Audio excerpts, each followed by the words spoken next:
Hi, everyone. It's Martha Burgess Novak. I'm so glad to talk to you today. This is a show I've been looking forward to giving. As a matter of fact, I've been thinking about it all week long. It is on stress. Now, I've done radio shows on stress before, but I thought we had more to add. So, because, so many of these topics, in fact, all the topics that we talk about are really multi-dimensional when you talk about consciousness and the lack of it and the acceptance of it. So, so there's always more to say.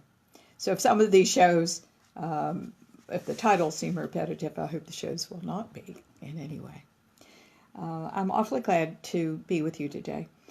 So let's do a prayer, get us all on the same page. Have a lot to say today. Hope we get through it all. And you're welcome to call in and talk about your personal level of stress at 347-850-1647. Of it all. And we now ask, please, that we open our hearts to see, hear, sense, know something that you would have us do next in our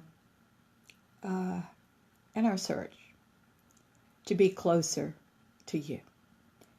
Let us know that it is the opening of doors inside of us that makes that possible. The knowing more, the seeing everything globally. Help us now in our explanation of things be articulate, and also find the answers to the individuals that are listening to the show today. We thank you so much as we open to the truth that lies in your enlightenment. And we thank you very much now as we give up knowing anything, that it is the you through us that knows it all. Help us listen with those ears, dear God, and be brave enough to act on those things. And we say this now in your name, in the name of the Ascended Masters, our love-centered guides and friends, and in the name of each and every person listening to the show. Thank you. And so it is. So, to open this show, we have a caller I just saw. Let's go to that caller, and then we'll go on with the show. Callers always take precedent of anything I have to say. All right, here we go. We are talking to a 201 exchange. To whom am I speaking? This is Martha. Hi, Martha. How are you? This is Jackie. I see your show is about stress, good stress and bad stress. That's right. So it is. And tell me your name again, dear. When stress is good, it motivates you, right? As a matter of fact, yes, it does. It can be very motivating and stimulating and exciting. Right. But when it's bad stress, it wears you down. Boy, you are just saying the whole show. That's absolutely right. Darling, tell me your name again. I missed that. There was a little glitch in the line. Just Jackie. your first name. Jackie. Of course. Told of that now? Yes, I am. Now I'm dealing with good stress. And the good stress is I'm trying to move forward with certain projects that have been part of my vision for a long time. And I'm trying to make the best choices in a difficult situation. Yeah. And the only thing in the back of my mind that I'm concerned with, I return to work in a couple of days, and I work in a very toxic environment. And I want to be able to shut down my feelings to the environment because I'm very empathic. Mm-hmm. And that's really been my challenge. Jackie, have you always worked in a stressful environment? Has that always been true for you, no matter what job? Yes, yes. Mm. That, darling, I'm a school teacher. Yeah, that's something. That's the thing we need to look at here, is why you have to keep creating this over and over again, because that's what it feels like to me, that you've always worked in that kind of environment. I commend you for all the things you're doing. Good for you. Getting back to health and well-being, because negative stress certainly does wear us down. which is something I don't need to tell you, but I have an audience that I have to talk to about too, about these things too. But let's talk about you for a minute, Jackie, and what I'm feeling. It feels very strongly that, without revealing anything too much about you, that this has to do with some lessons that you got from your dad. And if I were you, I think it's extremely important to look at what those things are, because the one thing we don't want you to do is shut off your emotions. You're saying, I need to compartmentalize, and that's a use of compartmentalization in a negative way, that you are cutting off something that is you. You've only got 3 learning and communication experiences. One is your mind, your brain, I should say. One is are your emotions, which you're talking about letting, checking at the door. And one is your physical body that you let wear down, and you're getting yourself back. So good for you. But the absolute wrong direction to go with a happy life is to cut off one of these marvelous ways you learn and communicate in the world. So what I suggest is going back into why you have to do that. Now, what I want to say to you is that if we have a work environment long enough, and I say long enough, I'd say anything over 3 or 4 months, it starts being our early childhood home. It always does. We're spending at least 8 hours at work. It becomes our early childhood home. So all the issues that we have unresolved with our mother, father, and siblings comes up in the work environment. Now, this is one of the reasons, sweetie, that you say, I always work in toxic environments. This is one of the reasons you're actually attracting that, not to punish you or to make your life miserable, but to have you resolve these things finally, so you don't need them anymore. Now, what will that look like? Now, Jackie, keep in mind that I always try to respect anybody who calls in's privacy. So I'm not going to go in a lot of detail, but I urge you to think about what I'm saying, because one or two things will happen here. I'm planning my exit. Okay, good. Well, that's wonderful. It's wonderful, and I think you should.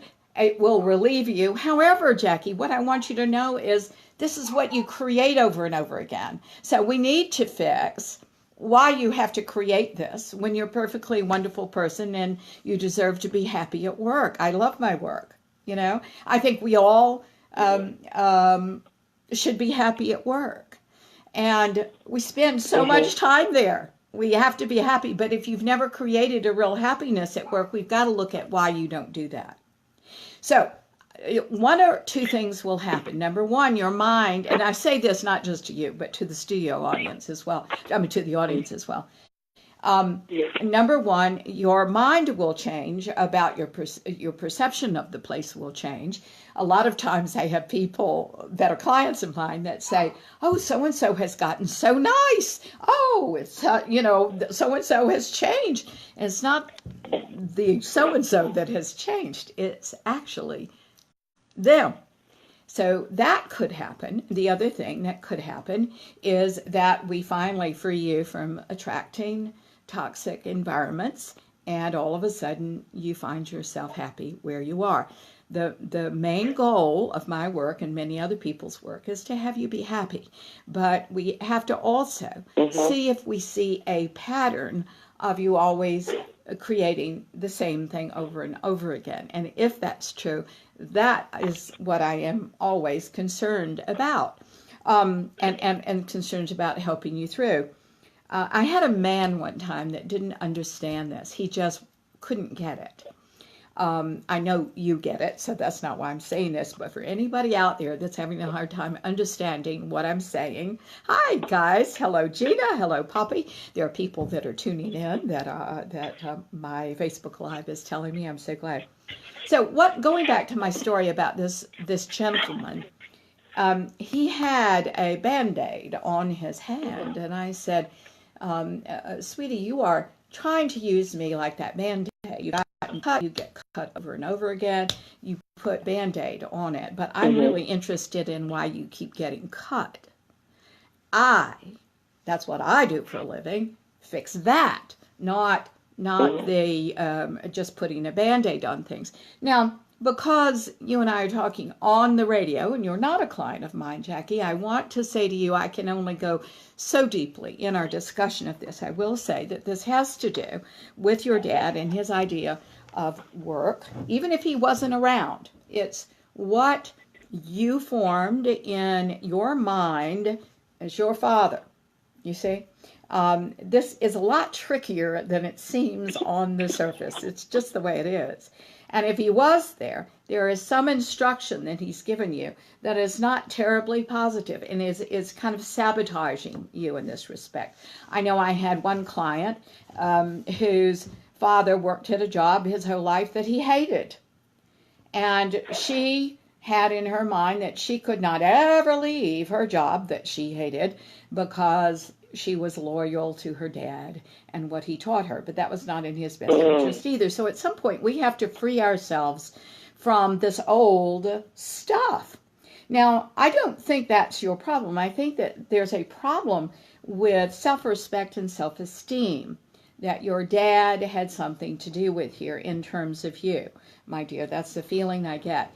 And I'm very concerned that you and encourage you with all my heart that you find out what your pattern is and that we indeed break that pattern so you can have happy jobs. You know, remember, I've always enjoyed my job. I was a kid actor, for one thing, and I grew up in the theater and in film, and then I made a transition at one point to teaching my techniques for businesses, and now it's kind of come full circle and I teach it to everybody. So everything I've done, you know, shows up in these radio shows, for example, and in my lectures and my articles and things like that.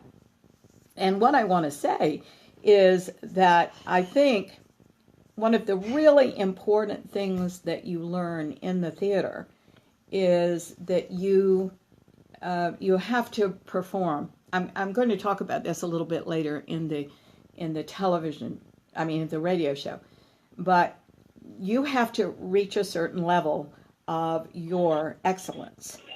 The problem is you're still struggling with your excellence. You don't know it's there, and yet it does show up sometimes for you. But what's happening is you're using it when it doesn't matter, and I want you to use it when it matters, like in creating wonderful work that really fits you. Because I've always loved my work, there have been things that... I agree with you what you're saying about my dad. Okay. My dad had high expectations and very strong work habits. However, he did eventually stop working for other people and worked for himself. So he did instill a very strong work ethic in me. The expectation part was, you know, he expected us to do well. To work hard, get an education, you know, be good people, and take care of family, and do your best. Like he was an artisan, right, in the sense of carpentry, plumbing, and building homes and things of that nature. Eventually, he owned his own business, and I worked with him, and he was a tough boss. But I'm glad he was a tough boss because he taught me strong work ethic. Jackie, thank you so much. I work in a system. Yeah. I'm so glad you're telling me this. I work in a system that's there's a lot of nepotism and a lot of politics, and I still work very hard beyond the job. And I know that other people see that, but I constantly get passed over for opportunities for growth. Yes, I hear you. In addition, there's really no support. Everyone knows in education there's been an attack on education, and I just happen to work in a district where it was like it was very strong attack from state and local level. In addition to working with students who have emotional issues and learning differences, that's the part that really frustrates me, that we don't get the support that we need. I want to stop you, I received Jackie. what you say about my father. Yeah, but darling, I want to stop for a minute. Say about my father. I appreciate that, but I want to tell you what the impressions are that I'm getting. You just made the statement, okay. I don't get the support that I need. And what Spirit is, that's what's running your life. Because what your dad did, and I'm delighted that he instilled such a good work ethic in you, I know. But what Spirit is telling me is that he also put demands on you that you weren't ready for, therefore you failed. And parents don't realize, it's hard being a parent, Jackie, because we want to instill a good work ethic. We want to have a child succeed. We want to inspire them to meet challenges. But when we give them challenges that they absolutely are not equipped to meet yet, they fail, and they form a pattern in their head that they always will. There's something like that going on with you. Because, darling, this isn't the system that's stopping you. It's you and the stress and how you're interpreting it according to who you are. And this is the lack of support that you always felt, and you're not supporting yourself now. You just haven't learned to do it. This is no fuss, my darling Jackie. It really isn't. But we don't know how to do something until we do. So if, education is setting off this issue in you that I don't get any support, there's no support, then I suggest we really work on that so that you know how to support yourself and we find a different thing. I was telling somebody the other day that what we have to do is not buck the system that is.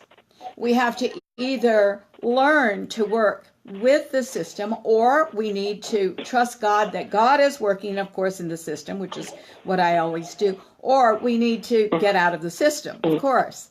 And if you need a different lifestyle change, that's really important. But I'm going to say, and I urge you, because the issue here at hand is that you never have any support because you learned you don't as a child, that you are going to be met with some sort of failure or disappointment. And it's a disappointment in you. And I'm so sorry, because that shouldn't have been in place. Now, something happened the other day. I was asked to write an article on something, so I'm going to tell you one of the stories that inspired that article for me. It was a client that came to me 2 or 3 weeks ago. She has 3 small children. And she was saying that one of her children wanted to give up, I can't remember what it was, ballet or gymnasium or something like that. And she said, and she was looking for a pronouncement. She was looking for a rule that she could always apply to all her children.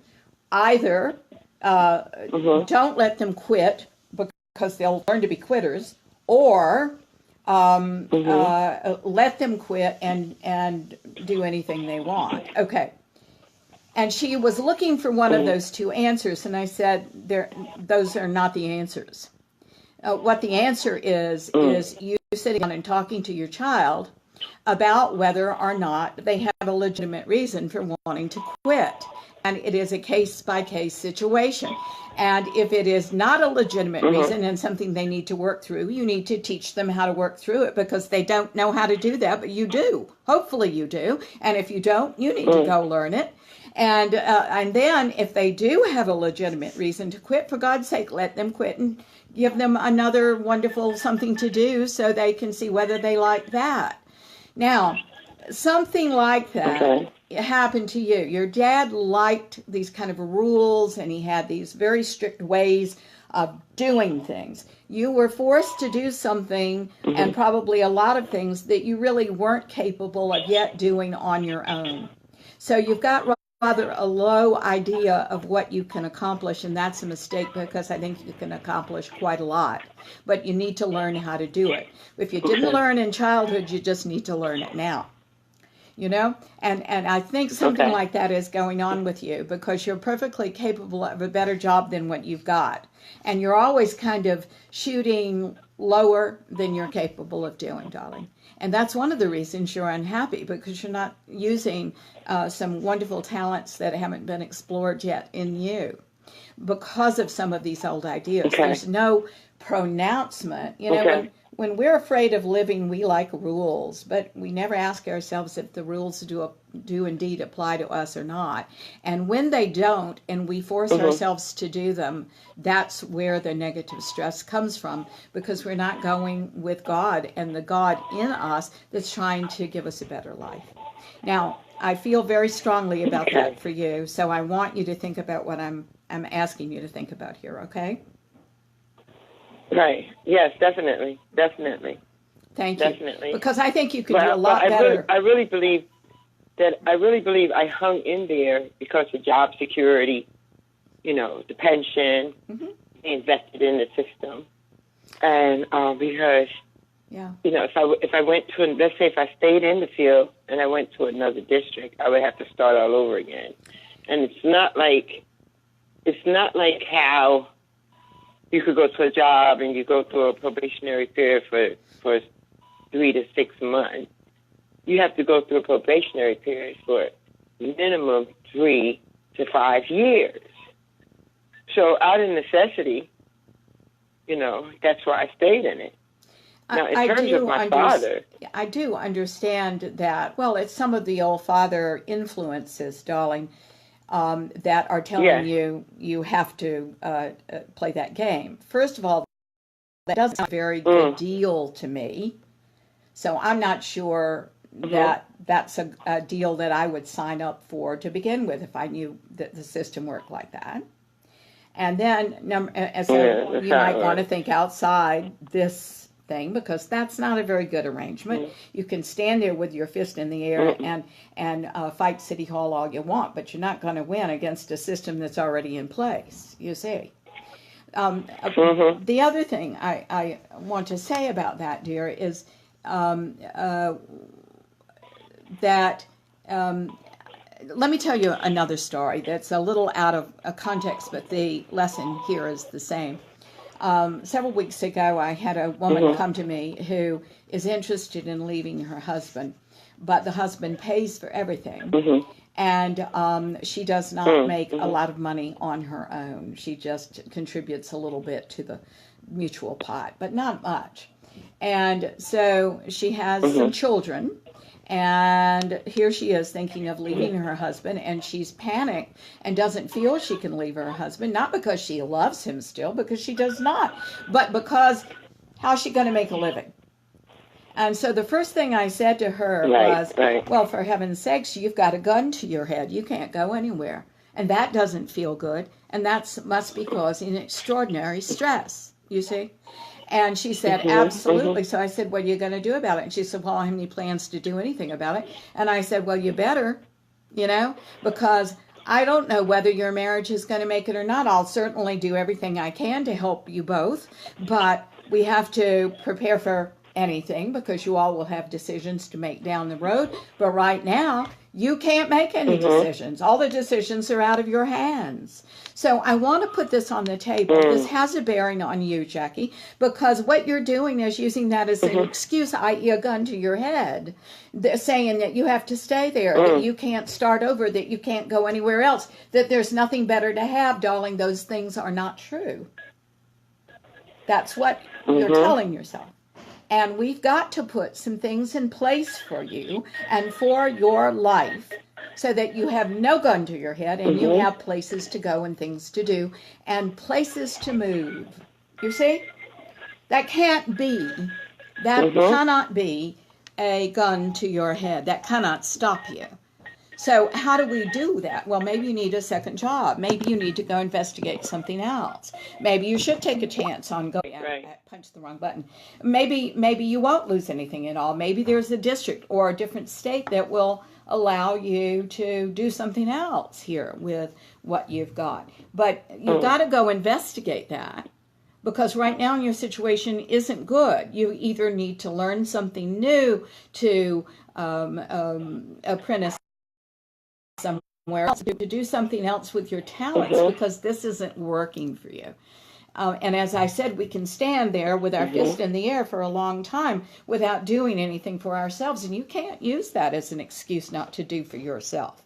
You've got to go and do for yourself and make your life nice and make it better than it is right now.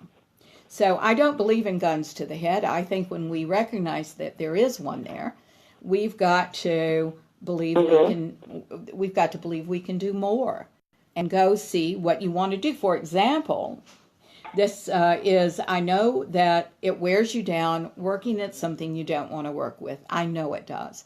And sometimes we can get very depressed and in a rut because of it. But what did you love when you were a little girl? What did you love? What subject did you like? Not necessarily a school subject. What could you just not help doing when you were young?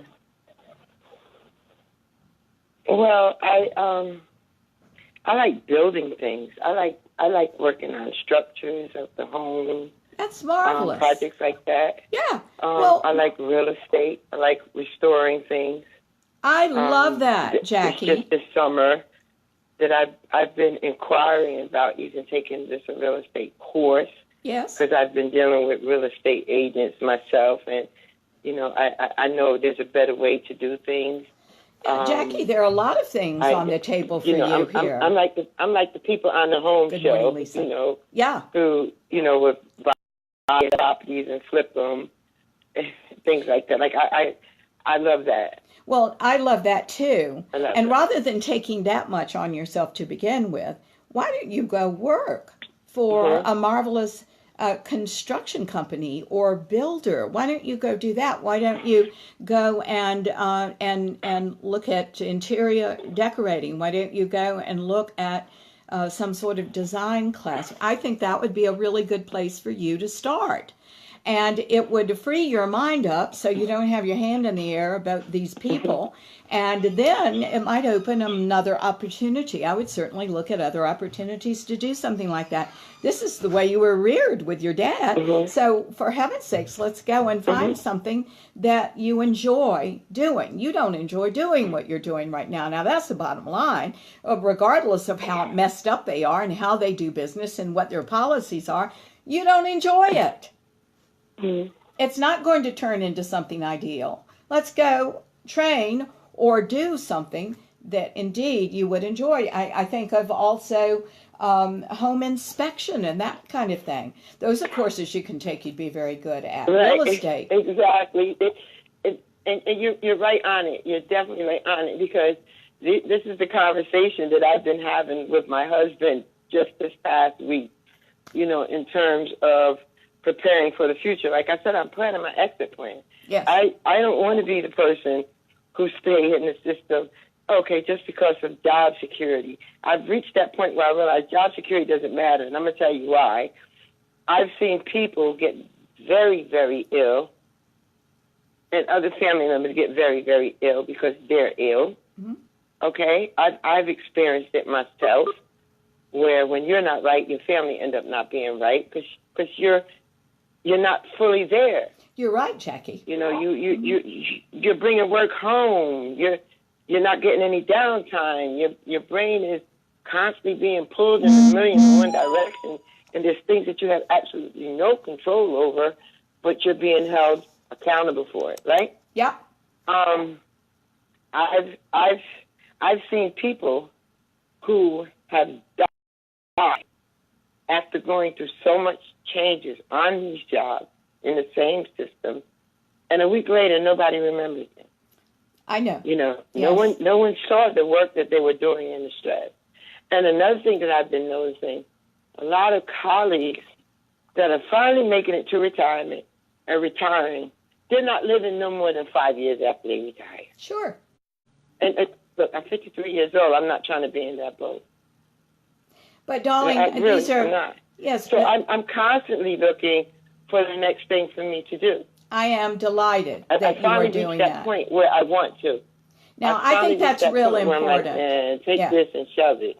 And I want you to do it with gusto, okay? Because if I ask you, was this job that you're currently in worth your pulling down your health, what would you say? Could you repeat that? Yes, if I was to ask you if this current job was worth you pulling down your health, what would the answer be? Was it worth pulling your health? Of course not. Good for you. No job is worth that. Absolutely not. And ladies and gentlemen, if you all are listening to Jackie and me have this conversation, nothing is worth you pulling down your health over. Not one thing. Not anything. So, Jackie, you're right on track. Now, don't keep it as though... The situation... I was going to say, don't keep this as... go ahead, Don. I've had some major family issues since my mother passed. And I found myself having to hire 3 different attorneys and pay them at the same time when I was trying to exit. So I did allow myself to get cornered and stuck. Right. And I'm now beginning to see a way out of this and not still dependent, because I didn't want to be jobless. Of course not. But darling, that's not your... I didn't want to be jobless. Yeah, but that's not your only choice here. But let's go on. And as I said, do it with gusto. Do it with vigor. You let the fact that you are training for something else be your big job instead of the one you're currently having. And, the job that you're currently having, you had said you want to take them, and say shove it at one point. I say don't do that. It was perfect for you at the time. It was perfect because it showed you what you did not want. Now, guys, it's as important to know what you don't want as what you do. And it helps you know what you do want when you do something you don't want. And we are creating our lives. So when we talk... Yes, go ahead, darling. That's what leads back to my dad, because when you brought up my dad, what immediately came to me was, I remember when my father used to work for someone else, construction, when he first came to this country. And he always used to tell us this story about when he was working and how supervisors used to take liberty with him and treat him real bad, right? And he was working and, grinding, and he told himself that he would never work for anyone else again. Yes. And he didn't. Yes. And he did well. Yeah. He did well. He worked hard, but he did well because he wanted to be his own boss. That's right, sweetie. And we are, so here's the irony. To venture out. You've always been your own boss. That's the irony here. We're always our own boss. But we will give our power away to a system or to a person or to something. Instead of realizing we're our own boss, we can stay and go. We can create what we want. We can speak up. And if people don't like it, we can go somewhere else. You have freedom. I'm talking to you now, not just you, Jackie.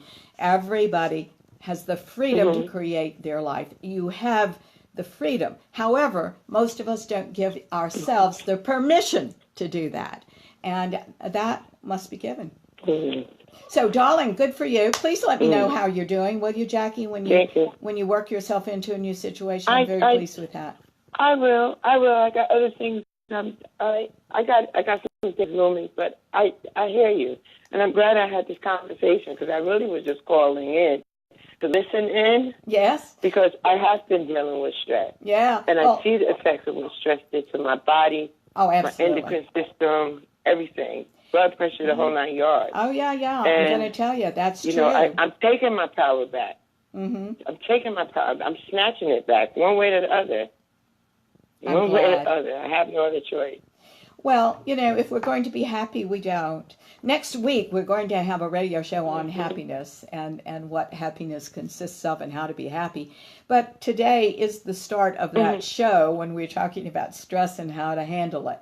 So I am delighted you called in. You have given us a lot to talk about. Thank you for taking my call. I appreciate it. Always, Jackie. I'm delighted to hear from you. I like to continue to listen. Yep. You're always welcome to. I like to continue to listen. Good. Thank you. Thank you so much, sweetheart, for calling in. We appreciate it. Bye-bye. All right. Now, that was wonderful that we had a talk about these things. One of the things that I want you all to realize as we talked to Jackie, and now after the call, is there are many factors that contribute to our stress. We are always contributing to our stress because we're allowing in certain things like old thoughts and feelings, old influences from our moms and dads, old ideas that we've had in our own childhoods, pressure that we put on ourselves to be really good at something, being upset that a certain system that's already in place won't change when we see it needs to change to make us more comfortable, but it won't change, and we don't know how to either work within that or get out of it, and we always have to prepare so that we can stay or go. You hear this when I'm talking about relationships. The best relationships I know are the ones where everybody can stay or go. You don't have a gun to your head. But the very best relationships are the ones that you say, I could leave anytime, but I don't. I choose to stay and work things out and be happy in my relationship. So, that said, there are so many factors that contribute to our stress. So I'm going to go back to my original text, if that's all right with you, and what I have meditated on this morning to talk to you all about. But please don't hesitate to call in if you'd like to, 347-850-1647. The nice thing about a show like this is I can take some of these things and just make it next week, and we can put off the happiness lecture for another week. I mean, who knows what we'll do here. Okay, so I want to go back to the construct that I gave you. I asked you all to draw several weeks ago. I may have had a couple of radio shows actually on this, but I want you to do it now. So get a pen and paper, pencil and paper, and I'm kind of talking a little bit around this so you can do that, because I really want you to see this. This is the crux when we talk about stress. It's a great way, I think, of seeing the whole, which gives you a better perspective on your stress. So before we even start, I want you to do this. I hope everybody by now has gotten the pen and paper in their hand. Now what I want you to do is take your pen and I want you to draw a horizontal line across the paper. I want you to realize that above that line is your highest self. This is the love-based self, the self that believes in the fullness of God.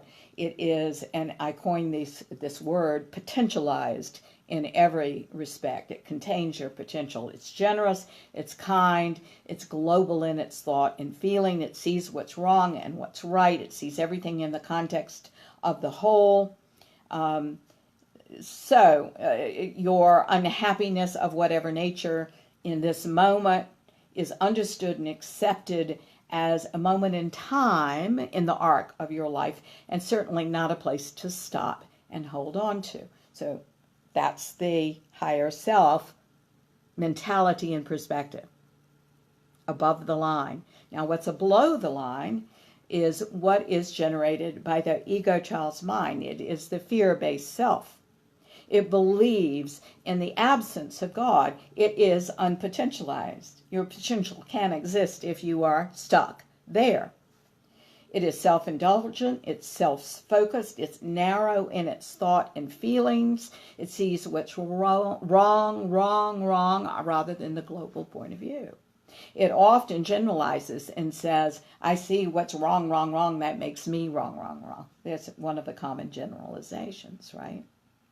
All right, so I want you to see, you got a line, there's an above, there's a below. It's like turning over a penny.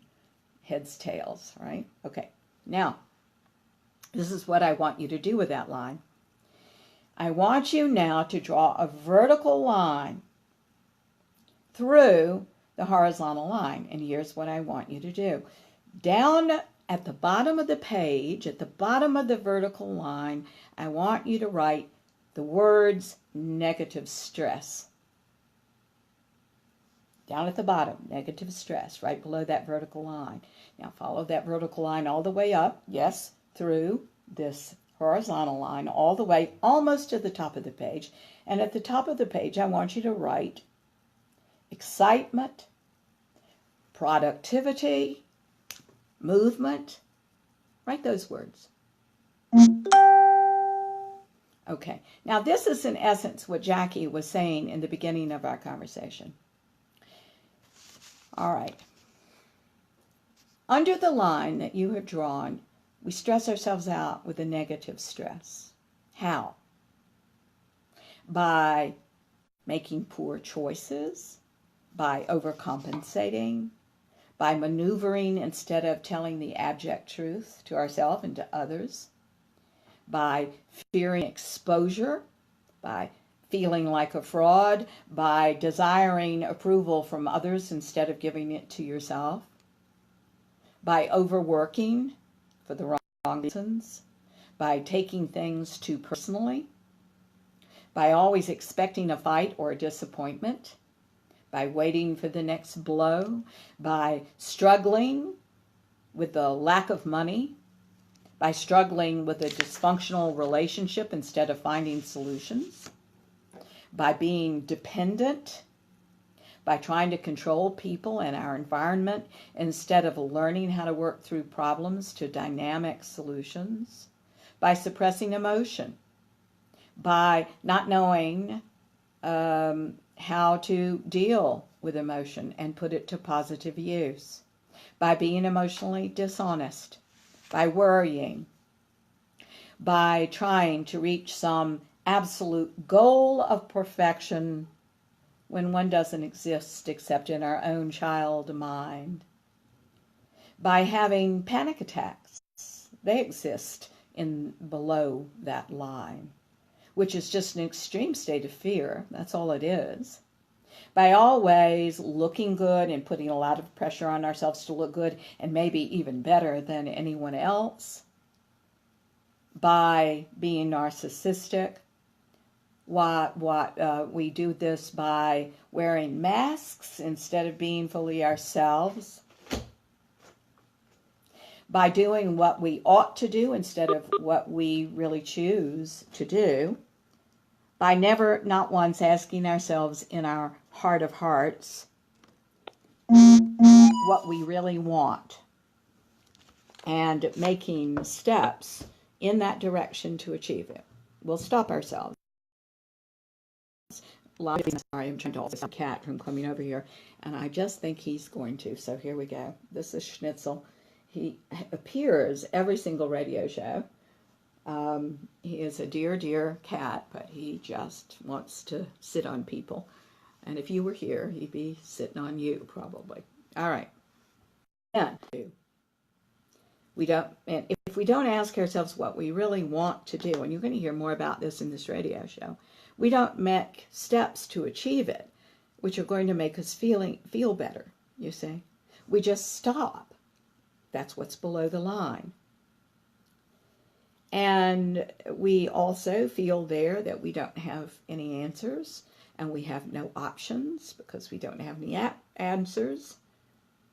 We beat ourselves up for being so stupid and so dumb instead of realizing that we can just turn to somebody else and ask them, because they do have those answers. But we don't do that. These and more are a lot of things that we do to cause ourselves negative stress. Lisa, I'm so glad you're watching, and Kat, hello. Poppy, I'm so glad you're here. All of you. We're so glad to be talking with you this morning. Now, moving on.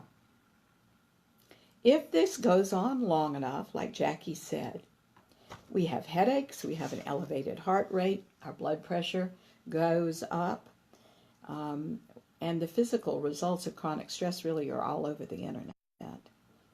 I've just seen a breakdown recently with a dear friend of mine, thank you, Puppy, with a dear friend of mine that she is the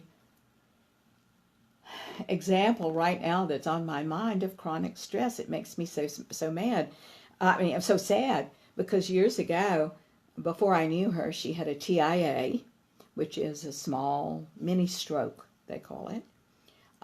Then her stress took the shape of glaucoma and poor sleep and a bout with cancer and more along the way.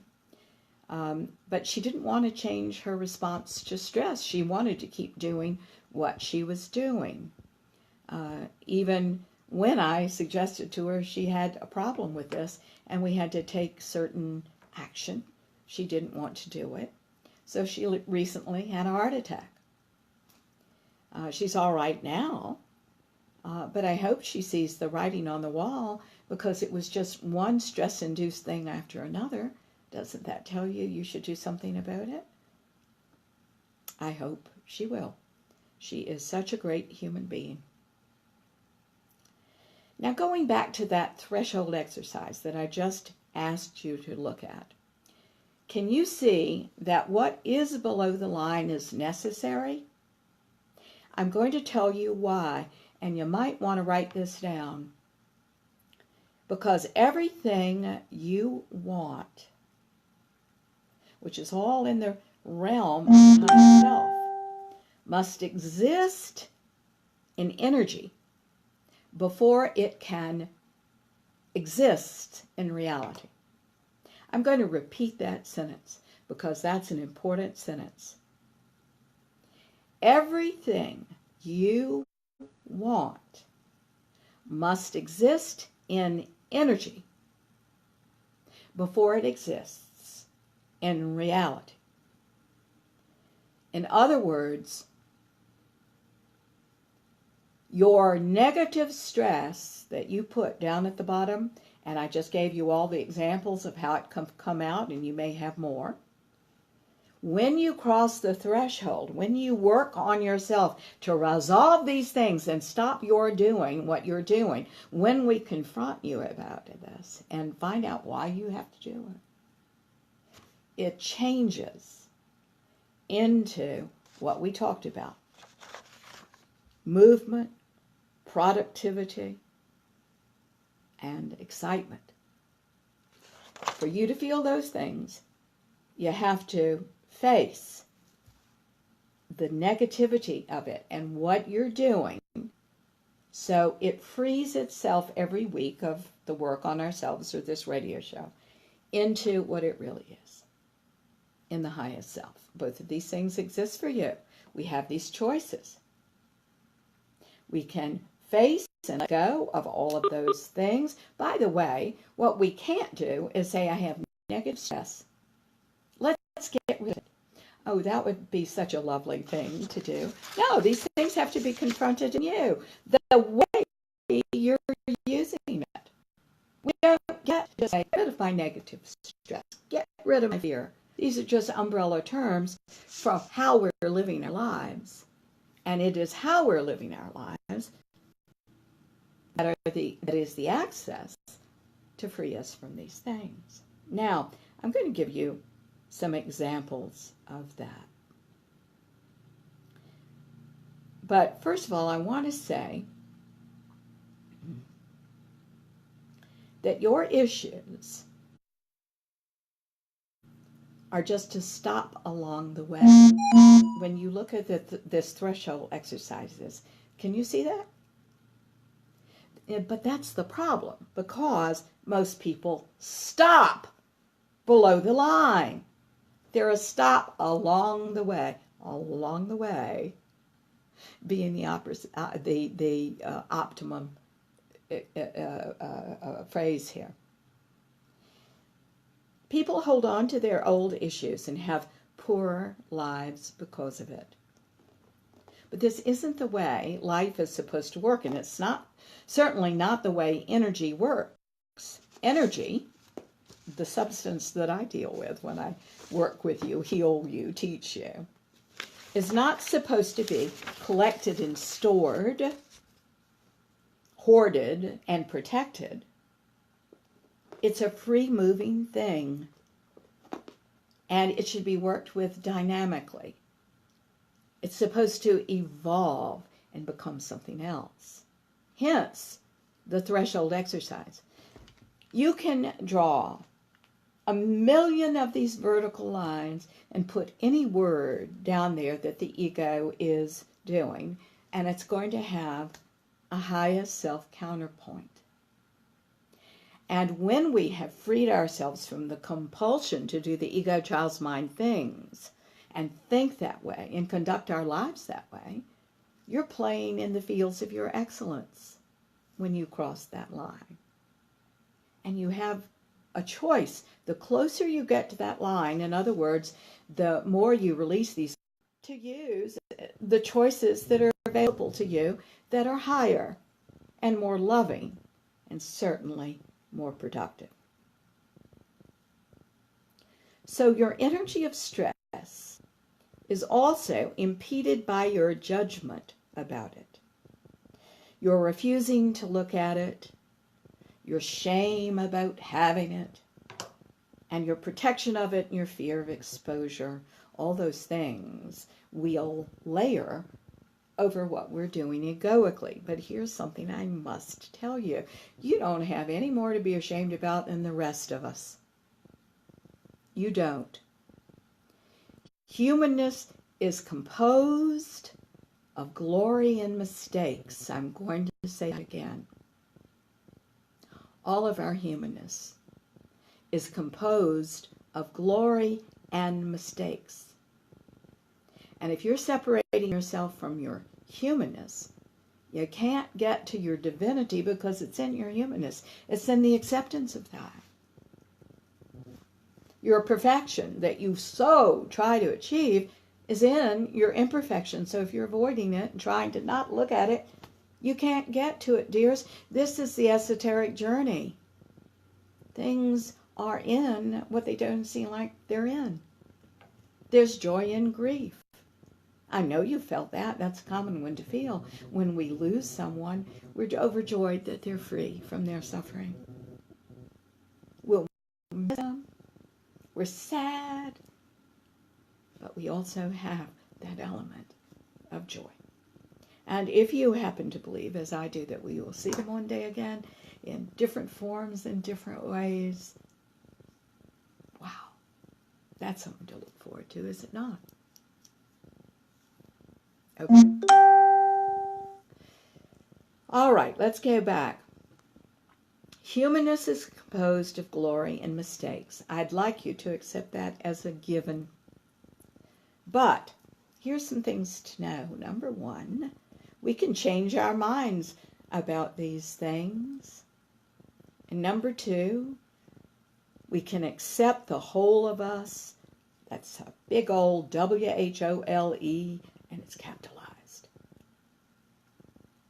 The whole of us, our lights and darks, our good and bad, we can accept that as us. 3, we can choose to define ourselves in consciousness and make different decisions based on having this different perspective. But instead of that, and working on ourselves to achieve this, we give ourselves excuses. We do. Human beings do. We say we're too busy to work on ourselves this way, that it would require too much time, too much energy, too much money.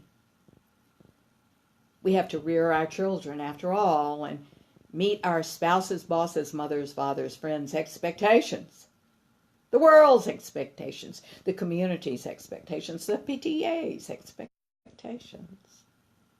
And we have to do the myriad of things that keep us removed from our authentic selves. We have abandoned ourselves to our busyness. And this is going to always, always, always causes stress. You might want to write this next thing down. The key to a happy life is being the whole thing that you are. Accepting the whole thing. Using the whole thing. And contributing out of the whole thing. That's your potential. So the hardest thing about that is seeing and accepting the whole thing. We don't want to do it. There are parts of us we'd rather avoid. And I say, why are we avoiding? Are we not all weak and all strong? We are. Are we not all stupid and all smart? We are. Are we not all selfish and all generous? We are. We're all things. So why are we avoiding these things that we're so ashamed of?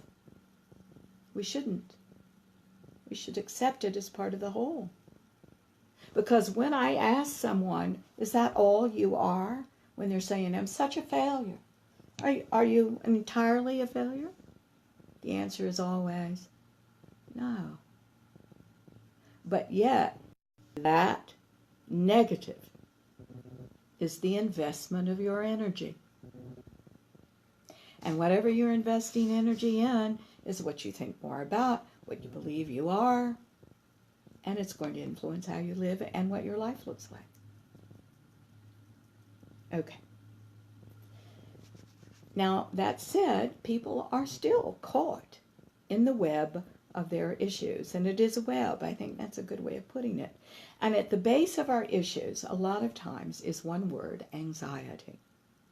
So the first thing we need to do to free yourself from this trap we all find ourselves in from time to time is to find out what makes you anxious.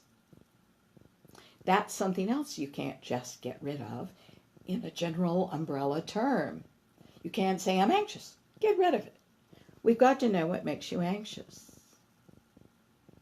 I'm standing here saying to you that there are solutions to everything in this great universe. But you can't fix what's broken until you know it's broken, right? For example, if a neighborhood child comes in your house and in a room you're not in breaks a vase in the back, you don't know whether you can fix it or not. In this case, you can, until you know it's broken. That requires your looking at yourself. That requires your going from room to room in the house that is you to see what must be fixed. Okay. So this goes for you and your anxiety. You need to keep a log about what makes you anxious. You might, on consideration, already know some of these things, by the way. I'm anxious when I do this. I'm anxious when I do that. I'm anxious when somebody says something like this to me. Real important. I'm going to give you, though, an example that is a common one, and that is you might be anxious in certain social situations, for example. But that's not enough to free you. I must have you drill down further, and I'm going to show you how to do that right now. So, I am anxious in social situations might next go to, in the drilling down process, where I don't know anybody, might be the phrase. Okay. So the phrase now becomes, I'm anxious in social situations where I don't know anybody. Let's drill down further. Okay? So then it becomes, I'm afraid in social situations where I don't know anybody because I am afraid I'm not good as everybody else, and they are going to see it and judge me. Now, actually, we're getting somewhere with anxiety. While as an energetic healer, I'm always interested in freeing you from the past where these issues and influences are created. I am also interested in giving you ideas so that your present is more comfortable while we work on freeing you from the past, right? So in this case, I'd recommend that the next time you walk into a gathering where you don't know anybody, number one, you go to it. You must stop avoiding and isolating. So go to the gathering, and we're going to give you some things to try that are new. What did Woody Allen say? 80% of success. 80% of success is just showing up. So you got to show up. That's it. Now, number two, because if you take social anxiety and cross that threshold line with it, you get on the other side in the highest self feelings of contribution and well-being. So we got to have you go in that direction, right? In other words, let's see how you can contribute. I believe I've mentioned in other shows that I often, if I'm at a party and the party doesn't have other waitresses and waiters at the party, I become that, okay? Because we don't want to take anybody's job away, and I'm going to show you how to handle a social situation where you don't do what I'm recommending right now. But I'll go and I'll pass the hors d'oeuvres. Then I have a legitimate reason to interrupt conversations because I want to offer people sustenance. And in this, I'm perfectly within my rights, and you are too, to introduce yourself, to talk to people for a little while, to tell them where you live. I just went to a neighborhood party where, everybody was, first question was, and where are you? Right? And in doing this, you know who to double back to, that you have something in common with, who you'd like to talk to at a later time in the party. Now, as I said, this works for social situations where there aren't formal waiters and waitresses serving people, all right? You mustn't take their job away from them. So in that case, this is real important, a mindset preparation is necessary. In other words, what are you going to the party to do? Give or receive? Now, what are you receiving? Admiration? Do you want everybody to think you're smart? Do you want everybody to like you, as a people pleaser does? Do you want approval? Do you want clients? That's all giver stuff. That's all taker stuff. You see? A giver just wants to add value and make people's lives better and doesn't care about having anything in return. That's a true giver. And we're talking about true givers and true takers here, which means we've got to look at why we're doing things, our motivations. If you're going to get, you are in the egoic child's mind, no doubt about it. If you're going to give honestly and wholeheartedly, if you're going to do that, you can't lie to yourself. You can't tell yourself you're just going to give, and love when you don't know what it is. A lie to yourself doesn't bear fruit. A lie doesn't bear fruit. Now, isn't that a strange remark when I say you don't want to go and give to receive? Because I'm saying that fruit is probably there to be given. But that cannot be your motivation if you're going to give, truly. You have to give to give. And anything you get is a lovely thing.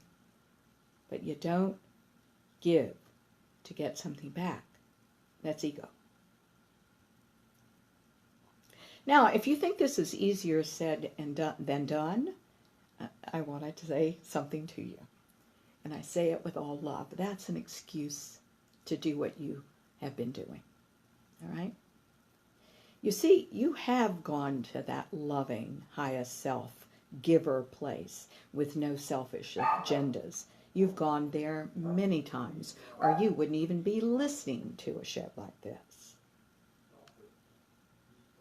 But what you're not doing is getting yourself energetically there before you walk into a gathering. What you simply haven't been taught is that you need to prepare yourself. I'm going to give you an example. As many of you know, I used to be in the theater. I grew up in the theater. Okay? My background is that. Many of the techniques that I teach you come from that.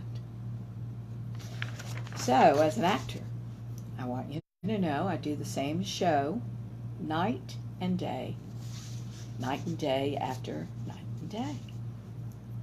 Do you think I felt like performing every single night and matinee? Because I do it for months and sometimes years on end. Do you think every performer doesn't have the same problems you do? Doesn't feel badly when their period comes? Doesn't grieve over a lost love or their dog that died that very morning? Of course they do. But they prepare themselves to do what they must do. And that's the only difference between them and you. So a big piece of advice that I have to give you is to stop thinking something is wrong with you. It's not. You've got to prove to yourself otherwise. Prepare your healthy, positive, generous, loving mindset and go and do that part of you for the 2 hours required of you. You change your perspective all the time. Now do it when it matters.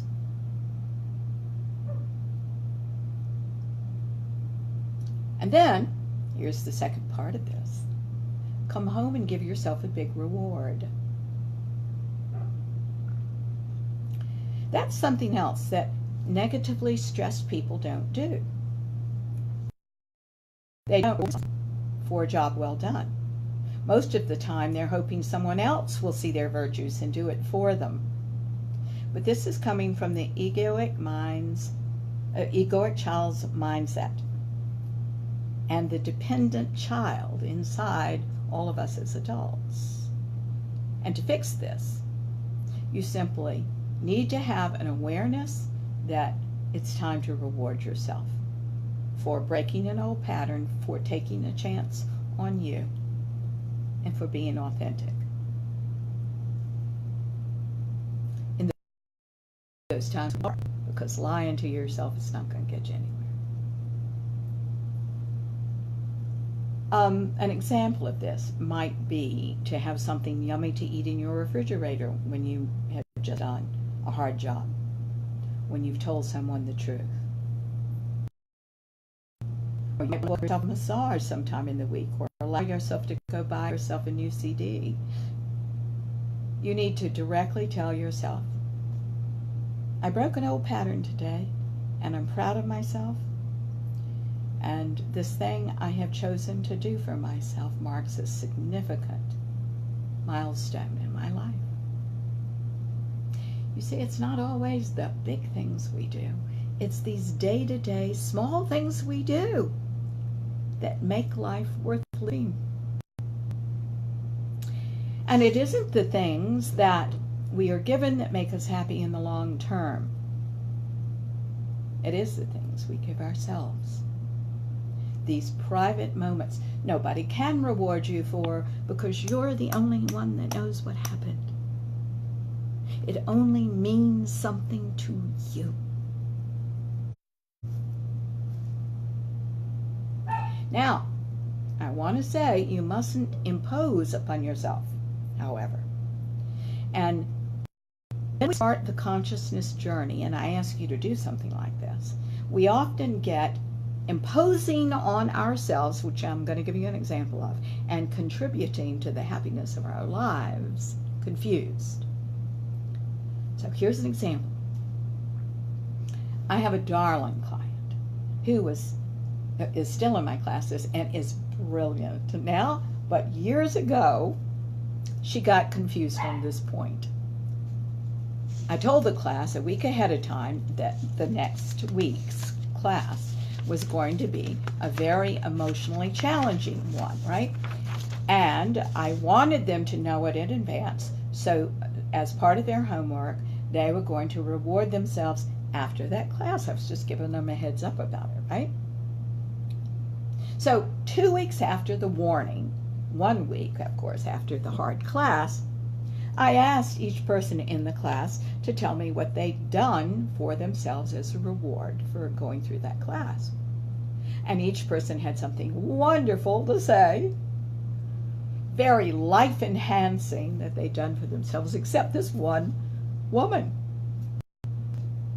And she revealed that 2 weeks before, when I had given everybody the warning about the class and asked them to do that, she had already pre-decided 2 weeks before what she was going to do to please herself. She was, number one, going to watch her favorite television show, and number two, she was going to eat a whole gluten-free pizza all by herself. So she has the hard class, and right after that, when we sent her home to reward herself in some way, she found that her favorite television show was a repeat, and it was not a very good repeat even then, and she made herself watch it, and she took one bite of the pizza and knew she didn't want that either. She forced herself to watch TV and to eat the whole pizza because she had decided that that was going to be how she was good to herself the week before. Do you see how self-defeating this is? This is the imposition that I'm speaking of. She didn't give herself the freedom in the moment to decide what she wanted right then, what she needed right then. And what we want, by the way, is always changing. What we need in this moment is always changing. And we must listen to ourselves in the moment to honor and contribute to ourselves. This is what I mean by the consideration of yourself. Otherwise, you're not listening to yourself at all. How's that? Not like the past, right? And metaphorically speaking, you're force-feeding yourself something awful. Like you did probably when you were a child, that you experienced something like this when somebody else did it to you as a child. Now you do it to yourself. You'll be stressed out most of the time, very defiant when you're doing this and crossing your line and not listening to yourself. This isn't how to reduce your stress level. This adds to it in the guise of doing something nice for yourself.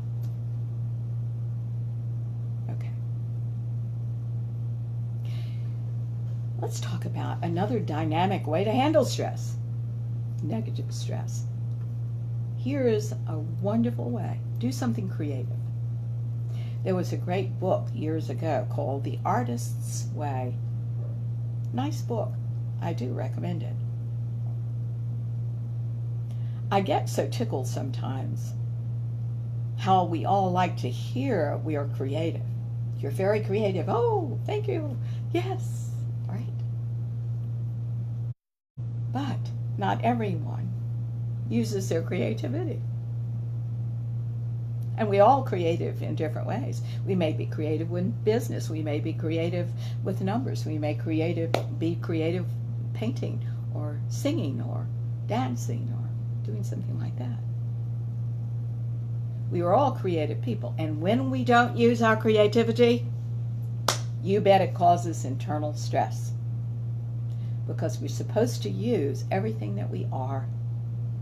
That's potential. Now, I put on the table right now that we are not all going to be Michelangelos or Brahms. or anything else. The world has those things. We're not supposed to be them. We're supposed to be us. And we shouldn't have a standard for ourselves that keeps us from doing things. I don't write music. The music that you hear at the beginning of the radio show is something that I wrote called All There Is. And if I stopped myself and said that piece of music is not Brahms or Liszt or Beethoven, and I'm no damn good because it's not, I've just stopped myself from being creative. Stop comparing yourself to anybody. The world is full of those people. You've got to be you. So you must explore you for your own happiness and to reduce stress. And one of the ways to do it is to be creative and express yourself without self-judgment. Throw some paint around a canvas. Draw. You know, I'm not very good at drawing, and here's why. Because I don't really have the, I don't want to say here, I don't really have the patience for it. I don't like all those details, but I can sure throw paint around on a canvas and call it done and absolutely lose myself in it for 2 or 3 hours. Relieve stress. The nice thing that I've always found about the arts is there's no good, there's no bad, there's no right, no wrong. It's just about self-expression and learning. We, as we are exploring, must not stress ourselves out with judgment, but instead let us have the freedom of expression so desired by us all. That's what we want. That's not, but that's not always what we are allowing ourselves to have. We're doing it to ourselves. When we give this kind of freedom to ourselves, this freedom of expression, we realize that we have been really stressing ourselves out. It isn't the proverbial them anymore that's doing it to us. It's us, by our reaction to things. So, I want to summarize, because this has been an important lesson today, and I want you to put this on the table. First of all, what I just said is true. It's us stressing ourselves out by our reaction to things. Number 2, log your anxiety triggers. Only then can you then decide what to do about them.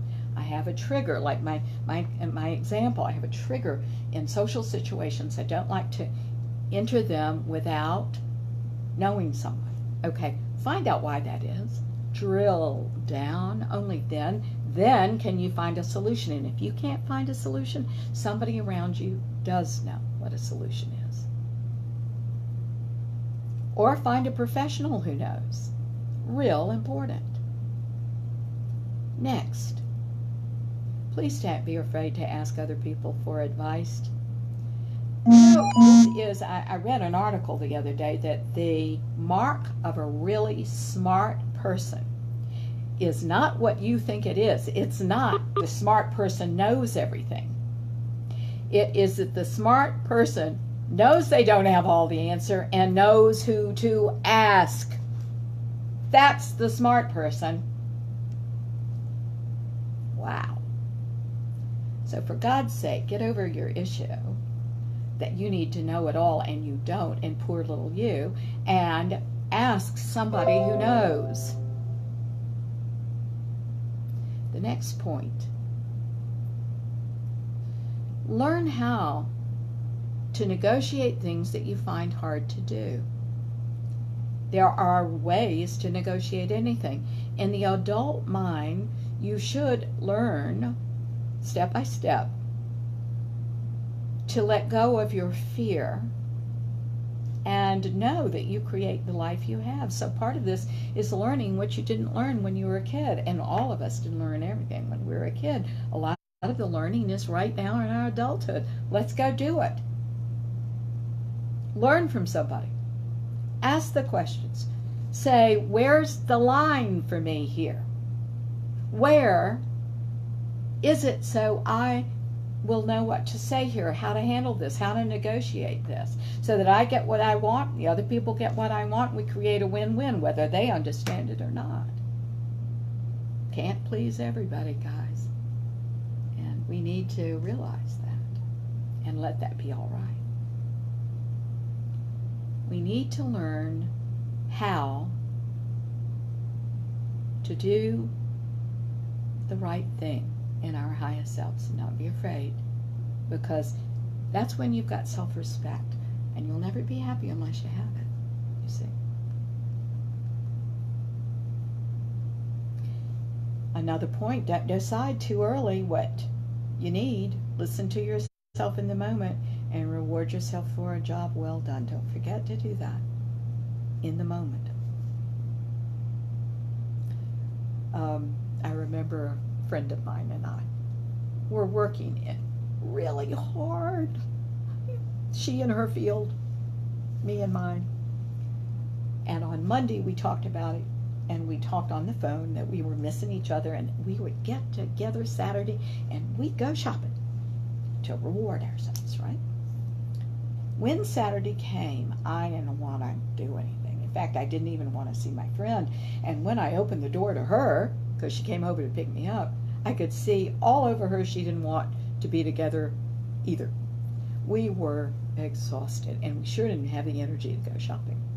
So I said, well, I didn't want to cancel on you. She said, I didn't want to cancel on you either. That's love. So we sat down, and I said, well, let's just sit down, be quiet within ourselves for a few seconds, and decide what we want to do. So we did.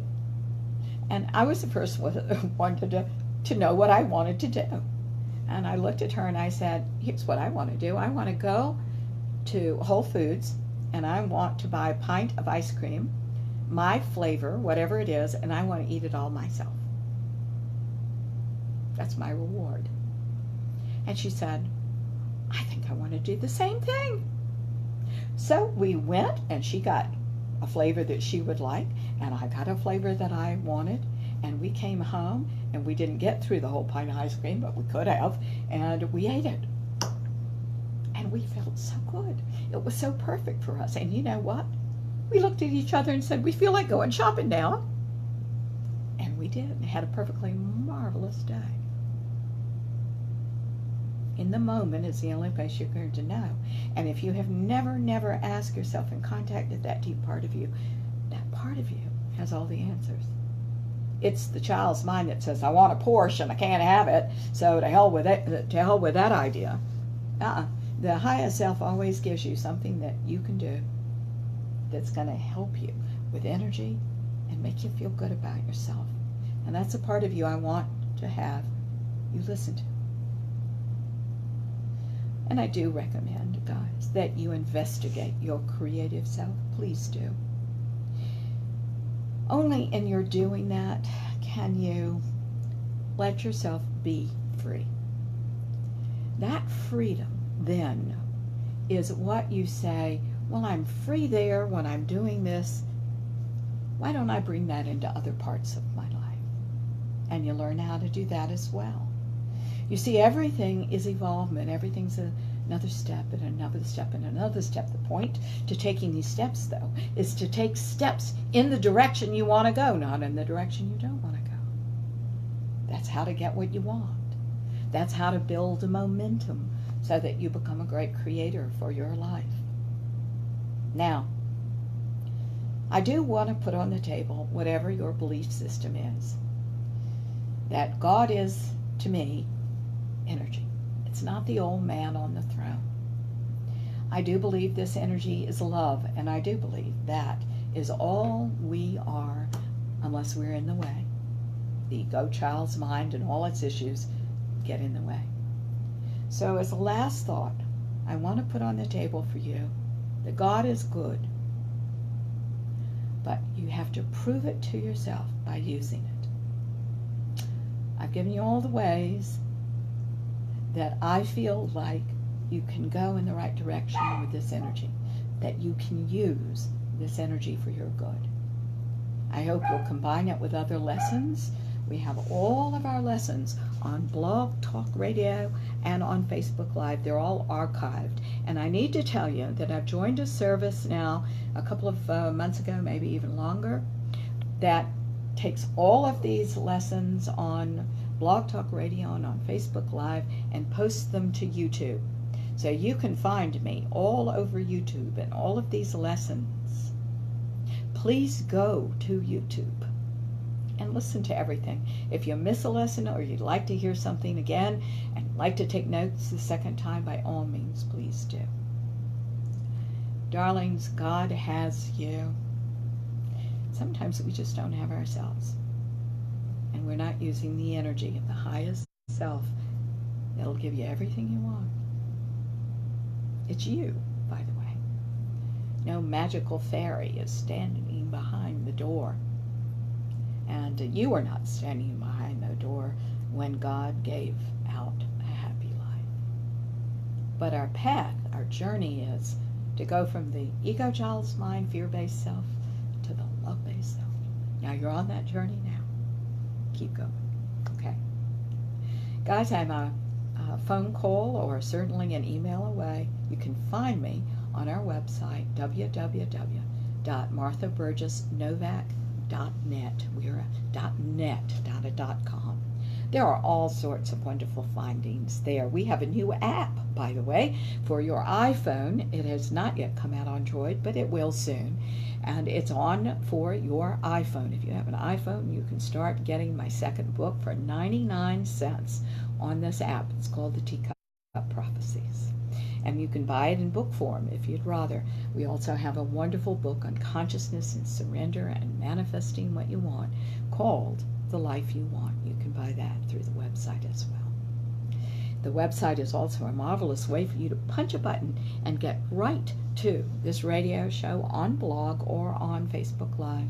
And we thank Jim Sadler, my darling Jim Sadler, for creating this wonderful website for us and all these tools that we can use. Let's do a quick prayer. Dear God, who is all there is, you who are all we 90 seconds.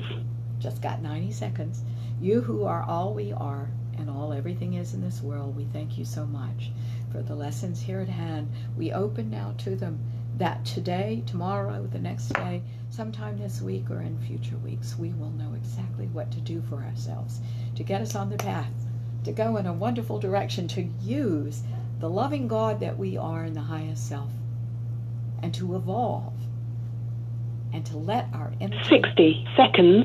And to let our energy soar, free ourselves to self-expression and truth. We thank you so much as we open ourselves now to you, to say we will change the way you will have us change. We have the courage to do so. We will give our energy to this and to you as we surrender ourselves and the old way we've done anything, so that we may have a happier life in love, in truth, in beauty, in you. These things exist in us as you, and we now surrender to them. Thank you so much, dear God. We say this now, and your name, in the name of the Ascended Masters, our love-centered guides and friends, and in the name of each and every one of you listening. 10 seconds. Come back and see us next week. We'll talk about happiness and how to be that. And so it is. Thank you. Take care. Bye-bye.